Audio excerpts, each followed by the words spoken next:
Imagine you're in Vietnam. You've learned a word, you're proud, you walk up to a local and say it with confidence, and they give you a look. It's not a mean look, it's a confused look. Maybe they laugh, maybe they tilt their head. You said the word perfectly, or so you thought. What you don't realize is that the word you just said, spelled M-A, could mean ghost, mother, butt, tomb, horse, or rice seedling. You were trying to ask a simple question, but you might have just mentioned a ghost to their mother. In Vietnam, a single word isn't just a word, it's a piece of music, and if you hit the wrong note, you're playing a completely different song. To understand this, you have to just listen. Close your eyes for a second. Imagine standing on a street corner in Saigon. You hear the low rumble of 1,000 motorbikes, a constant river of sound. Then you hear the vendors. Their voices aren't just shouting prices. They rise and fall in a sing-song pattern. A woman selling sticky rice calls out in a high, sharp tone. A man advertising lottery tickets uses a low, gravelly drop in his voice.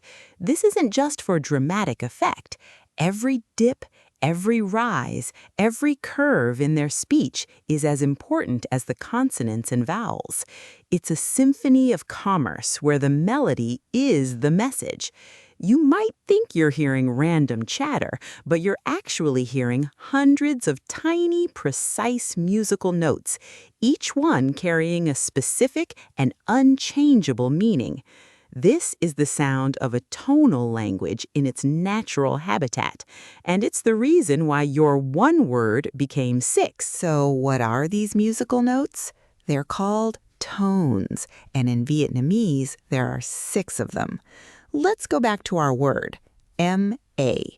Spoken flatly with no change in pitch, ma means ghost. Now let's add the tones. A rising tone, like you're asking a question, ma, that means mom. A falling tone, low and relaxed, ma, that means butt. A dipping then rising tone, like a little scoop in your voice, ma, that's a tomb. A high, tense, broken tone, ma, that's a horse. And finally, a sharp, low drop-off tone, ma. That's a young rice plant. 6 completely unrelated things, all from the same 2 letters. These aren't just accents or inflections that show emotion like in English. They are fundamental parts of the word. Changing the tone is like changing a letter. It's the difference between boat and goat. It's a linguistic minefield, yes, but it's also the secret code that makes the language so incredibly rich. Many people describe Vietnamese as sounding like music, and that's not a coincidence. The language is literally built on musical principles. When you hear a conversation, it has a natural rhythm and melody, a constant flow of high and low pitches. This is why poetry is so deeply ingrained in Vietnamese culture. The 6 tones provide a built-in rhyming and melodic structure that makes the language incredibly poetic. A famous example is The Tale of Q, our national epic poem. It's revered not just for its story, but for the sheer beauty of its sound when read aloud. Foreign learners often focus on memorizing words from a book, which is like learning the lyrics to a song without ever hearing the tune. A Vietnamese person listens for the melody first. Getting the tone wrong is like singing off key. It's jarring, and it instantly changes the meaning of the entire performance. The language isn't just spoken, it's performed. Now, your first reaction to this might be, that's impossibly complicated. Why make it so hard? And that's the classic outsider's view. But here's the reframe. Tones don't make the language complicated, they make it incredibly efficient. Think about it. In English, context is everything. If someone says bat, you need more sentences to know if they mean the animal or the baseball equipment. Vietnamese packs that context directly into the sound of the word itself. It uses pitch to carry information that other languages need extra words to convey. This creates a language that is dense, layered, and capable of profound meaning in very few syllables. It's a form of linguistic shorthand. It's not a bug, it's a feature. It wasn't designed to keep foreigners out. It was designed to allow for a level of nuance, poetry, and wordplay that is simply breathtaking once you begin to understand the system. I saw this play out perfectly one evening in Hanoi with my friend Tao. We were at a tiny stall in the old quarter, sitting on the classic little blue plastic stools. It was famous for just one dish, bún bò, or beef noodle soup.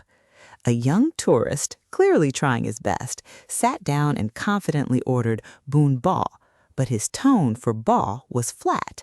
Now, bò with a falling tone means beef, but bò with a flat tone means to crawl. He had just enthusiastically ordered a bowl of crawling noodles. The owner, a woman named Mrs. Lan, who had probably heard this 1,000 times, didn't even blink. She just smiled a warm, knowing smile. Without a word of correction, she simply pointed to the pot of simmering beef broth and raised her eyebrows. He nodded, she served him the correct dish, and the misunderstanding was solved with a gesture and a shared moment of grace. That moment with Mrs. Lan wasn't just about her being polite. It reveals something deeper about Vietnamese culture. Because the language is tonal, Vietnamese people are trained from birth to be incredibly attentive listeners.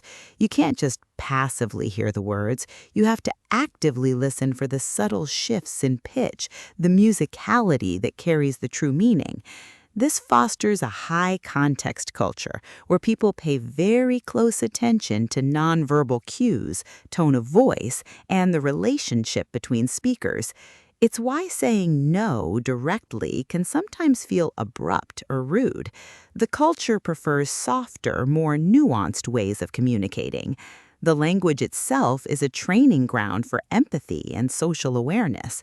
So when you're speaking with a Vietnamese person and you see them listening intently, they're not just processing your words, they're listening to your music, trying to understand the song you're trying to sing. So the reason one Vietnamese word can mean 6 different things is because it's not just a word, it's a note in a song.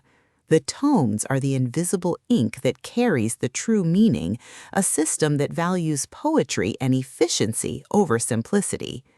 Learning Vietnamese isn't about memorizing a dictionary, it's about learning to hear and eventually create a new kind of music.